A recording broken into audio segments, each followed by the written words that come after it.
E-commerce expansion myths blasted.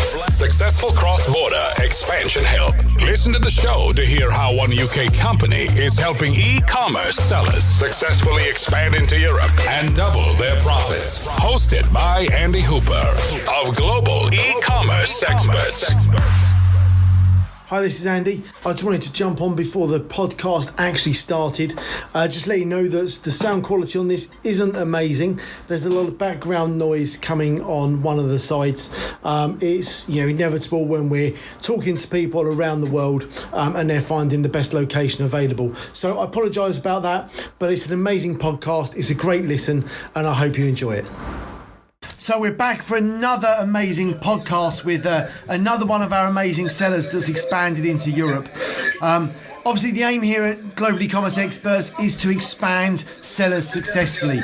And in order to do that, we really want to work with or interview our sellers so you can get the best information coming across. Now, of almost 800 clients, we really believe that other sellers have got the keys to helping you unlock your success going forward.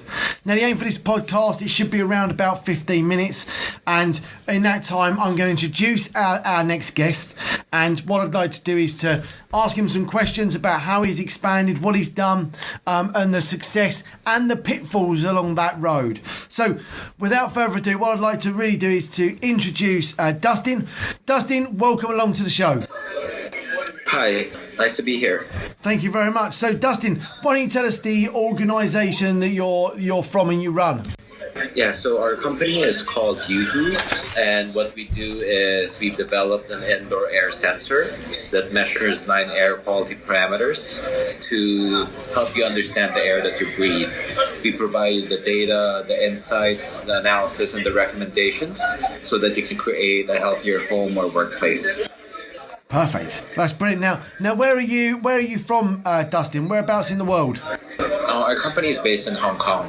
Okay, perfect. And so let's just go back a little bit. So what did you do before you did uHoo? What was the thing that you was doing? I was a management consultant prior to uHoo. Okay.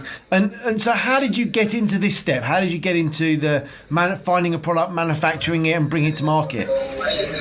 Yeah, so the whole idea of uHoo started when I met my co-founder during our MBA program in Hong Kong. We often got sick inside the dormitories or the school building because the air quality wasn't so good in those. And we wanted to show the facilities team there that there are issues and it's affecting the health of the students and also anybody who pretty much goes in the building. Yeah. And that's how this whole idea came about, and we built it. We dropped our classes and eventually started the company. Amazing. So how long ago did that journey start? We started the whole in 2014. Yeah. And we launched the product in July of 2017. Perfect. So it took you a few years to bring that product to market. What sort of were the key things you had to overcome during that period?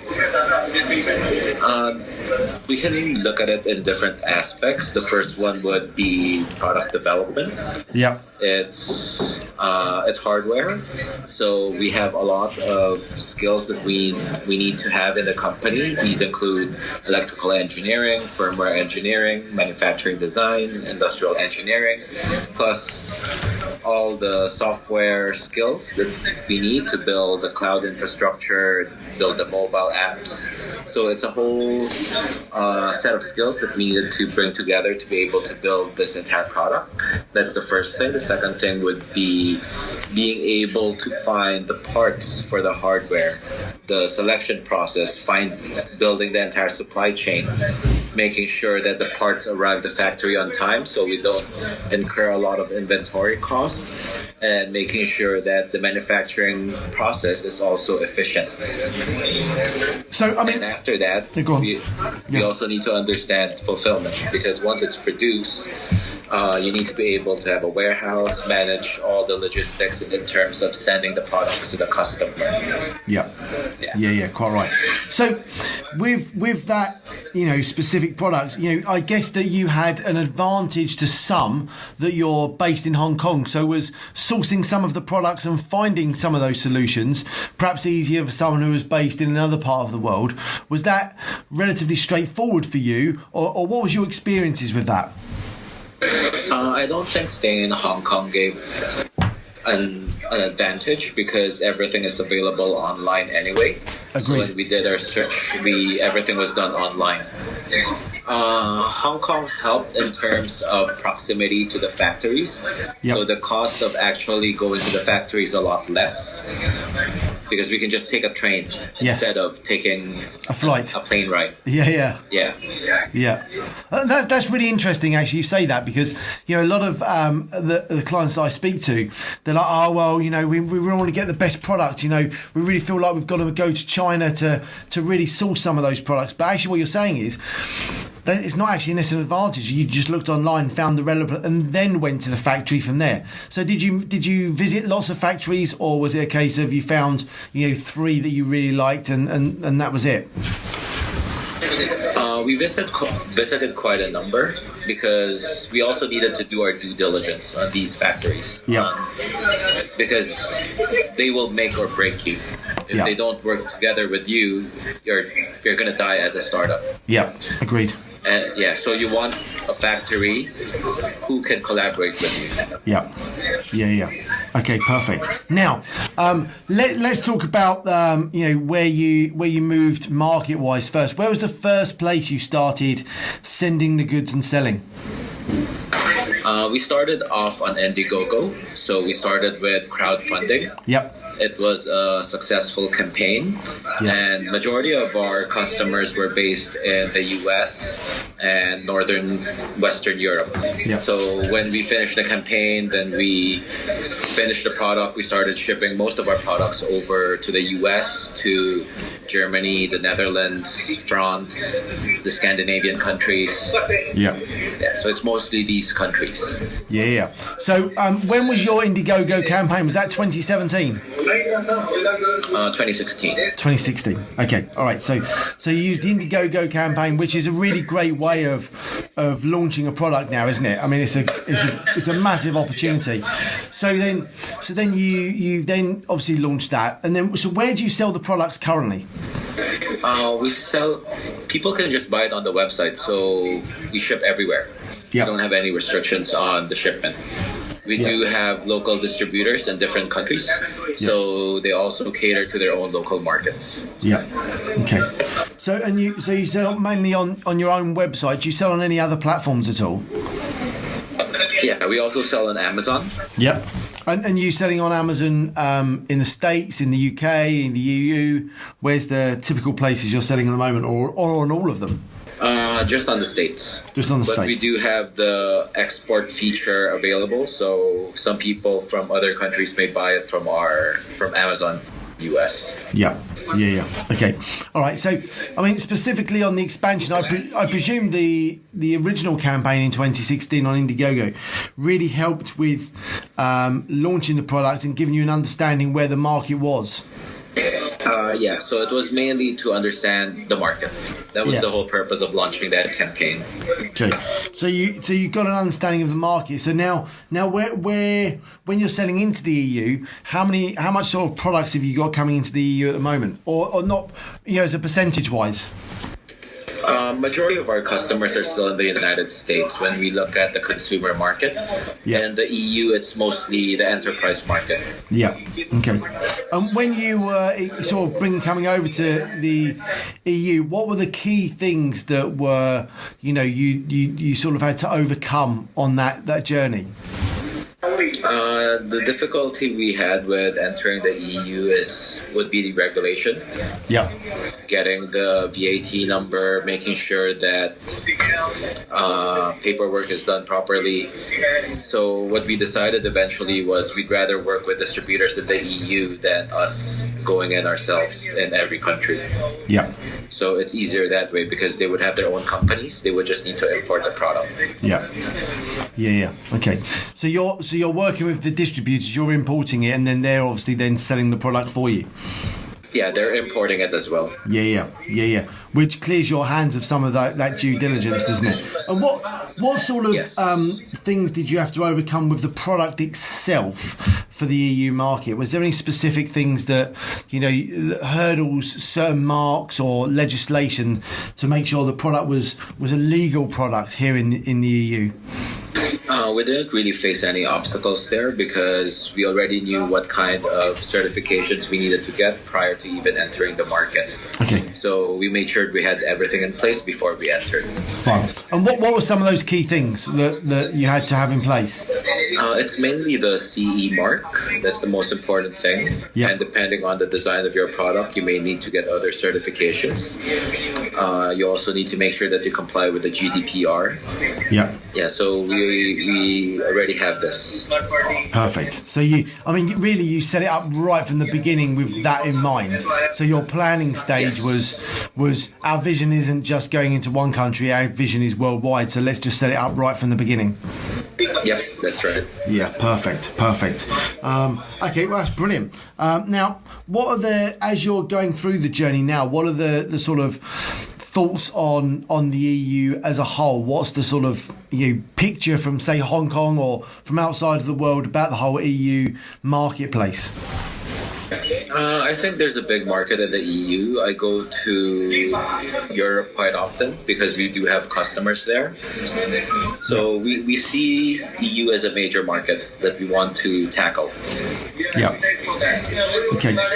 So, and the next thing for me is how do you get your products to the EU? Do you send them by ship? Do you send them by air? Have you got a specific way that you send your products? We do everything by air. That's the fastest way.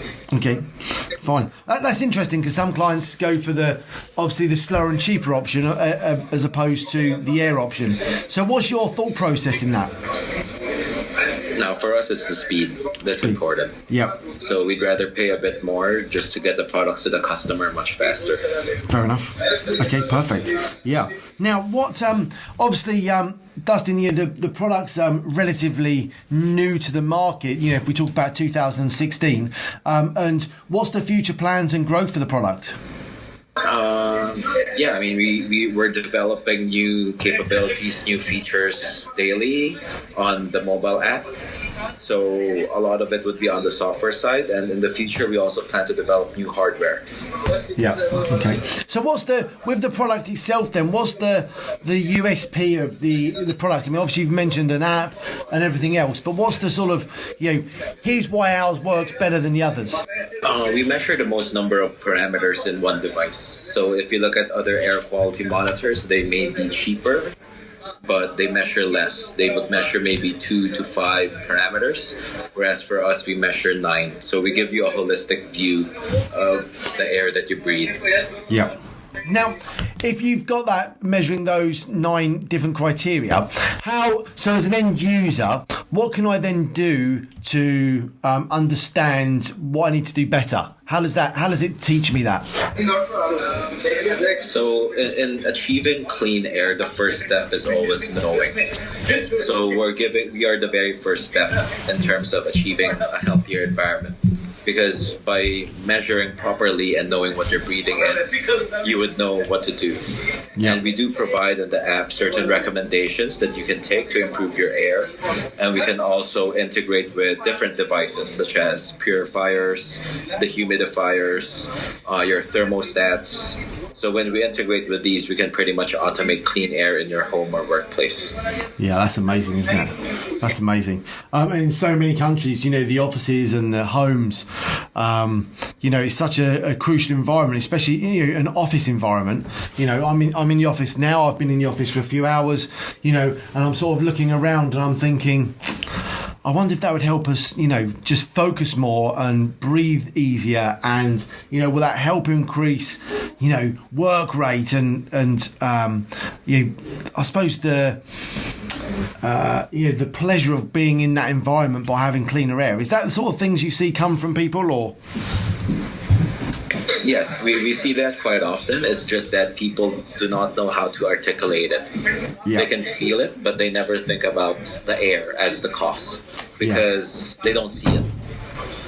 Yeah, quite right. So it's all been really, really interesting. Now, on your expansion side, what was the the key secret that you would like to share with everyone on, if you're going to expand to different markets, what was the key ingredient to success for you? It really varies in terms of how you would like to do your expansion. Yep. If it's going to be online sales, you just need to make sure that you get to the right marketplaces and you promote your product properly so that people see it. The eyeballs are very important. Without that, you're not going to be able to drive sales.